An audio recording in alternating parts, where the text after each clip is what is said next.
萧家、萧炎。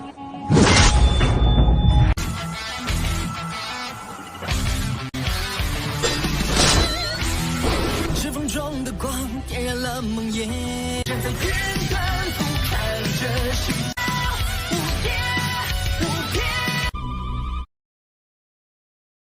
Api berwarna emas itu seperti cairan saat perlahan mengalir di sekitar jari-jari Sun Er.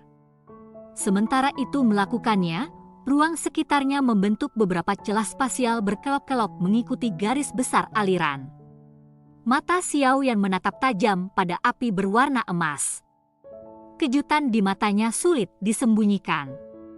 Bukannya dia belum pernah melihat api surgawi, tapi nyala berwarna emas ini di tangan Sun Er menyebabkan dia merasa takut untuk pertama kalinya. Saat nyala berwarna emas ini muncul, bahkan nyala api teratai mengkilap di dalam tubuhnya memancarkan suara gemetar sedikit. Ini adalah pertama kalinya Xiao Yan telah menyaksikan situasi seperti itu selama bertahun-tahun. Xiao Yan bisa mengerti makna di balik suara gemetar sedikit yang dipancarkan oleh api hati teratai mengkilap. Ini adalah rasa takut. Dengan mampu menyebabkan api hati teratai mengkilap merasa sangat takut, sudah jelas bahwa api berwarna emas di tangan Sun Er jelas bukan api surgawi biasa. Setelah semua, api hati teratai mengkilap adalah produk dari penggabungan api inti teratai hijau dan api hati jatuh. Meskipun itu bukan peringkat surgawi, itu seharusnya bisa masuk 10 besar jika ada yang memberi peringkat. Bahkan api surgawi dari eksistensi semacam itu merasa takut karena nyala api emas Sun Er. Seberapa mengerikankah benda ini? Pada peringkat api surgawi, hanya ada 2 jenis api dengan warna emas di antara 10 titik teratas. Salah satunya adalah 9 api emas tenang yang menempati peringkat ke-7, dan yang lainnya adalah kaisar emas membakar api surgawi yang berada di peringkat ke-4. Aku bertanya-tanya apalah salah satu dari nyala api ini adalah api Sun Er? Xiao Yan merenung di dalam hatinya. Tentu saja, dia tidak bisa sepenuhnya yakin. Ranking api surgawi adalah otoritas besar. Namun, ada banyak item misterius yang tak terhitung jumlahnya di dunia ini. Banyak orang percaya bahwa ada lebih banyak api surgawi daripada apa yang tercatat pada peringkat api surgawi. Oleh karena itu, Xiao Yan tidak dapat memastikan bahwa api berwarna emas yang digunakan Sun Er adalah salah satu dari 2 api surgawi ini. Api berwarna emas mengalir di sekitar jari Sun Er dengan cara gesit sementara matanya sedikit bergeser. Dia melihat para ahli dari Hall of Souls dan lembah sungai es di sekitar. Senyum samar terungkap di wajahnya yang elegan dan memikat. Kelompok ganda merasakan kegelisahan meningkat di hati mereka saat api berwarna emas muncul. Namun, tidak ada alasan bagi mereka untuk mundur sekarang. Lebih dari selusin orang melakukan manuver Douki mereka pada waktu yang bersamaan. Setelah itu, mereka berubah menjadi banyak pilar Douki yang menakutkan yang diluncurkan ke Xiao Yan dan Sun Er dari segala arah. Adegan itu memang sedikit megah. Pilar Douki yang sangat besar memotong langit dan langsung tiba. Sun Er mengangkat tangannya dengan lembut, dan mulut kecilnya dengan lembut meniup api emas. Api berwarna emas tiba-tiba membengkak dengan angin setelah Sun Er meniupnya, berubah menjadi penghalang api berwarna emas yang melilit Xiao Yan dan dia. Banyak pilar Douki dengan kejam menabrak penghalang api berwarna emas ini. Meskipun mereka menyebabkan banyak riak muncul, serangan akhirnya tidak menyebarkan penghalang api. Seseorang bisa mengetahui kekuatan pertahanan mengerikan apa yang dimiliki penghalang api ini. Ekspresi ganda dan yang lainnya berubah sedikit ketika mereka melihat serangan gabungan mereka dengan mudah diblokir oleh Sun Er. Sebelum mereka bisa menyerang sekali lagi, bagaimanapun, Sun Er perlahan mengangkat kepalanya. Api berwarna emas melintas di mata musim gugurnya. Pergi! Sun Er menekankan jarinya ke udara kosong saat dia memerintah dengan lembut. Penghalang api berwarna emas di sekitarnya segera meledak setelah suaranya terdengar. Itu berubah menjadi lebih dari selusin lampu api yang memancarkan suara mendesis. Setelah itu, mereka meluncur di udara. Dalam sekejap, mereka muncul di depan kelompok ganda. Mereka buru-buru mengumpulkan douki mereka untuk memasang pertahanan dalam keterkejutan mereka. Cahaya api berwarna emas diam-diam melesat ke pertahanan ki yang sangat besar dan kuat dari kelompok ganda. Sebelum kelompok ini bisa menghela nafas lega, namun suara grus pelan muncul. Segera, rasa sakit yang menyengat memancar dari dada mereka. Seluruh kelompok perlahan-lahan menurunkan kepala mereka dengan banyak kesulitan, hanya untuk melihat lubang darah setengah jari yang tanpa sadar telah terwujud di dada mereka. Daerah sekitar lubang berdarah tidak memiliki sedikit pun darah segar. Daging dan darah muncul seolah-olah mereka benar-benar bengkak dan menghilang. Kelompok ganda melebarkan mulut mereka. Mata mereka beralih ke dinding pertahanan douki di depan mereka. Segera, tatapan mereka terfokus pada lubang di dinding. Pertahanan douki yang mereka bentuk dengan susah payah sama seperti kertas pada cahaya api. Itu benar-benar tanpa kemampuan pemblokiran. Apa nyala ini? Kekuatan hidup di dalam tubuh para ahli dari Hall of Souls dan lembah sungai es dengan cepat menghilang. Tubuh mereka bergoyang dan akhirnya jatuh kepala pertama di depan banyak tatapan tertegun di bawah. Lampu api berwarna emas tidak tampak terlalu akurat. Oleh karena itu, tidak semua hati manusia telah ditembus. Beberapa dari mereka yang untungnya tidak terbunuh, seperti ganda, bahkan tidak menunggu Sun Er berbicara. Mereka buru-buru mundur dengan wajah ketakutan. Hanya pada saat ini mereka mengerti bahwa wanita muda berbaju hijau ini bahkan lebih menakutkan daripada pria di sampingnya. Setelah hanya satu pertukaran, semua ahli dari Hall of Souls dan lembah sungai es terbunuh atau terluka. Adegan ini menyebabkan hati banyak orang ditutupi dengan udara dingin. Dari mana datangnya wanita iblis ini? Bagaimana dia bisa begitu menakutkan? Sun Er sedikit melebar mulut kecilnya setelah secara acak mengalahkan kelompok ganda. Setelah itu, dia menelan api yang berwarna emas ke tubuhnya.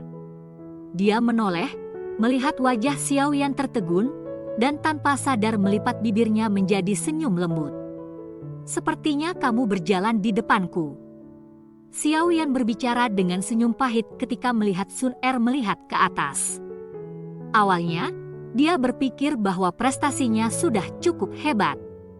Namun, setelah melihat taktiknya hari ini, dia akhirnya mengerti bahwa selalu ada mereka yang lebih kuat. Xiaoyan geget tidak bisa begini. Sun Er bergantung pada garis keturunan leluhur, namun Anda mengandalkan kekuatan Anda sendiri untuk mencapai tahap ini. Jika kita benar-benar membandingkan, 10 Sun Er tidak bisa dibandingkan denganmu. Sun Er tertawa pelan. Xiaoyan merasa sedikit lebih baik di hatinya setelah mendengar kata-kata menghibur Sun Er. Dia hanya bisa menghela nafas tak berdaya ketika sampai pada masalah ini. Dia tidak punya pilihan. Sun Er dilahirkan dengan latar belakang yang lebih baik. Formasi ki dingin ini juga harus dipatahkan. Sun Er hanya memalingkan kepalanya setelah melihat ekspresi terkejut pada wajah Xiaoyan yang perlahan menghilang. Dia melihat ki dingin yang melilit kota. Dengan jentikan jarinya, seberkas cahaya keemasan muncul dari ujungnya dan menghilang. Segera setelah sinar cahaya keemasan menghilang, energi dari seluruh tempat ini tiba-tiba beriak. Sesaat kemudian, banyak pilar douki yang luas dan perkasa bergegas masuk dari luar penghalang ki dingin, dengan paksa merobek dinding penghalang ini sampai penuh dengan lubang. Banyak uap dingin merembes keluar. Suhu tempat ini berangsur kembali normal setelah uap dingin ini merembes keluar. Kabut dingin juga menghilang dengan tenang. Banyak suara desis angin muncul setelah kabut dingin tersebar. Segera, banyak sosok hitam muncul di depan Sun Er dengan tertib dan membungkuk kepadanya. Sun Er sedikit mengangguk pada sosok hitam yang muncul. Dia melambaikan tangannya dan mereka sekali lagi berubah menjadi banyak sosok hitam yang menyebar, berserakan di sekitar kota dan tetap waspada untuk setiap perubahan mendadak. Mata Xiao Yan hanya kembali setelah sosok-sosok hitam ini menghilang. Jantungnya terguncang ketika dia menghirup nafas dalam-dalam. Apakah ini kekuatan klan Gu? Itu memang menakutkan. Guncangan di hati Xiao Yan berlanjut untuk jangka waktu yang lama sebelum akhirnya terganggu oleh ledakan energi yang tiba-tiba terdengar di langit yang jauh. Matanya mengikuti suara dan bisa melihat Qing Hai dan Tian Xuangzi dikalahkan di tangan pria tua berpakaian hitam itu. Berkelahi sendirian melawan 2 orang, namun masih unggul. Dari sini, orang bisa tahu betapa mengerikannya kekuatan pria tua berpakaian hitam ini. Tampaknya peringatan Sun Er memang memiliki alasan. Dari sikap orang-orang ini digunakan untuknya, dia mungkin memiliki posisi yang sangat tinggi di klan Gu. Jika aku tidak memiliki kekuatan yang akan menyebabkan klan Gu ini menganggapku serius, mencoba untuk tetap berada di sisinya sepertinya akan menjadi omong kosong. Xiao Yan perlahan mengepalkan tinjunya. Dengan kekuatan Douzong saat ini, dia jauh dari kekuatan klan Gu yang diperlukan untuk melihatnya dengan serius. Dengan kekuatan Xiao Yan saat ini, dia harus menggunakan semua kemampuannya hanya untuk berurusan dengan seorang ahli di puncak kelas Douzong. Karena itu, dia perlu meningkatkan kekuatannya secepat mungkin. Berusaha meningkatkan kekuatannya akan berarti bahwa Xiao Yan harus menemukan api langit baru sesegera mungkin. Ada waktu kurang dari 1 tahun hingga dimulainya pertemuan temu gandum. Selain itu, akan ada proses seleksi yang rumit. Oleh karena itu, waktu ini harus dibawa ke depan. Xiao Yan dengan lembut menghembuskan nafas udara. Untuk meningkatkan kekuatannya secepat mungkin, dia harus mendapatkan api 3000 dari menara pil. Xiao Yan sekali lagi mengangkat kepalanya setelah mengambil keputusan. Matanya mendarat di pertempuran antara pria tua berambut putih dan Bing He. Pada saat ini, keduanya sedang bertarung sengit. Garis-garis hitam pekat berulang kali muncul di ruang kosong tempat mereka berdua saling bertukar pukulan. Riak energi yang menakutkan menyebabkan hati sejumlah orang bergetar. 2 sosok bertabrakan dengan cara yang seperti kilat di langit. Suatu suara yang keras dan mengharukan jiwa meletus. Namun, pria tua berambut putih itu tertawa terbahak-bahak. Telapak tangannya yang layu tiba-tiba mengeluarkan cahaya kristal hijau. Banyak segel tangan misterius terbentuk. Hehehe, terima segel penguburan langit dari saya yang lama ini.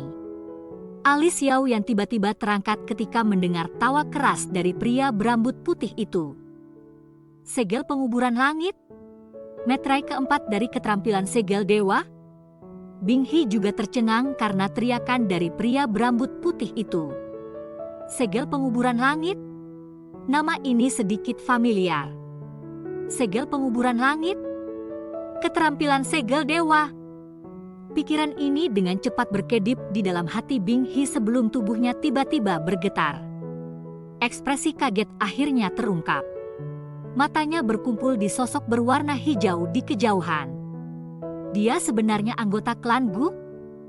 Cerita pun bersambung ke episode selanjutnya. Jangan lupa di like, komen, subscribe dan share-nya ya, biar tambah semangat dan konsisten, dan dapat membantu meningkatkan kultivasi Xiao Yan. Terima kasih.